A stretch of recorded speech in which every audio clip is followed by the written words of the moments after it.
Բարև ձեզ, ես Ժակլին Պապիկյանն եմ, դուք լսում եք ժպտացնող Ժակո ռադիո ալիքը։ Քանի որ մայիսի 7-ը ռադիոյի տոնն էր,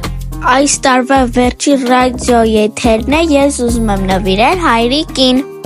Իսկ իմ հայրիկը Ժակն է, հայտնի հաղորդավար։ Ժակը իր կարիերան սկսել է 2000-ական թվականներին։ Այն ժամանակ ռադիոն միայն կարող էին լսել, չկային հարթակներ, որ տեսնեին։ Բայց անգամ այդ ժամանակ նրա ձայնը բավական էր, որ մի ամբողջ սերունդ սկսեր օրը ժպիտով։ Նա առաջիններից էր, ով ձևավորեց մշակեց յուրահատուկ սլենգ հայերեն։ Բայց համարձակ ու ջերմ, որ մինչ օրս օգտագործում են շատ հաղորդավարներ։ Նա մշակեց գովազդ կարդալու յուրահատուկ ոճ, որը դարձավ ազդեցիկ, անմիջական և հիշվող։ Նեմրա խմբի ու նրանց բազմաթիվ երկրպագուների համար երկար սպասված մեծ բենահամերգը կկայանա Կարեն Դեմիրճյանի անվան մարզահամերգային Նրա կախարդական ձայնը գովազդը վերածեց արվեստի։ Ժամանակի ընթացքում նրա որդեգրված ոճը տարածվեց ոչ միայն տարբեր ռադիո և հեռուստաալիքներում, այլև դարձավ քաղաքային տրանսպորտների հնչվող ամենաջերմ ձայներից մեկը։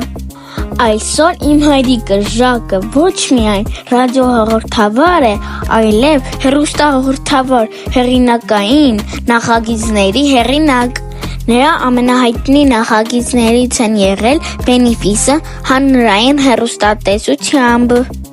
ինչպես նաև Ոսկե քնար երաժշտական նախագիծը, որը ռադիոից տեղափոխվեց հեռուստատեսության, վերածելով ամենամյա մրցանակաբաշխության։ Fan Music Awards 2015 Մենք հպարտ ենք 5-րդ տարին անընդմեջ ձեզ ներկայացնել առաջին միակ և իհարկե երկարակյաց մրցանակաբաշխությունը Fan Music Awards ամենամյա